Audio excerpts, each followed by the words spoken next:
สำหรับผู้หญิงและผู้ชายที่เสงพลาดแล้วเนาะเวลาที่เรามากรอบข้อมูลแล้วเราเลือกน้าเวียกเนาะ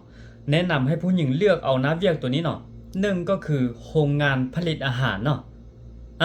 เพราะว่าโรงงานผลิตอาหารตัวนี้เนาะมันจะมีน้าเวียกผู้หญิงในนั้นเช่นการที่เราได้ห่ออาหารใส่ในกล้องเนาะหรือว่าเฮ็ดคิมจิต่างๆเนาะอันนี้ก็รวมอยู่ในโรงงานผลิตอาหารเนาะตัวที่สองเนาะเกี่ยวกับโรงงานผลิตเครื่องนุ่งและแผ่นเพเนาะ ตัวนี้ก็จะมีนักเรียนผู้หญิงคือกันเช่นว่าการที่เราได้จัดสรร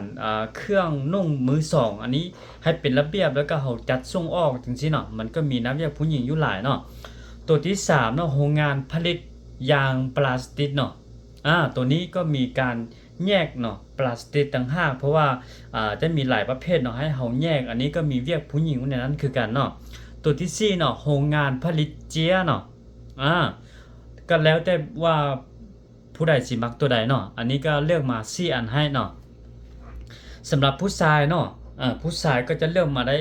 5อันให้เนาะก็แล้วแต่ว่าไผสิมักตัวใดเนาะ1ก็คือ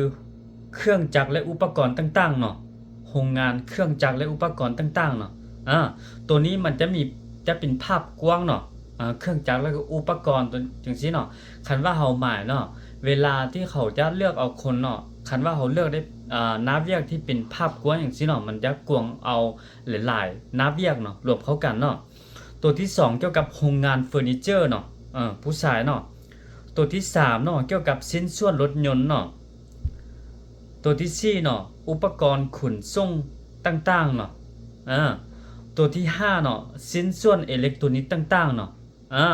อันนี้ก็เลือกมาให้เนาะก็แล้วแต่ว่าก็ได้บ่บังคับมาให้เนาะแต่ว่าก็ให้ทุกคนเบิ่งเอาว่าสิมักตัวใดเนาะก็หวังว่าคลิปนี้จะเป็นประโยชน์ให้ทุกคนเนาะก็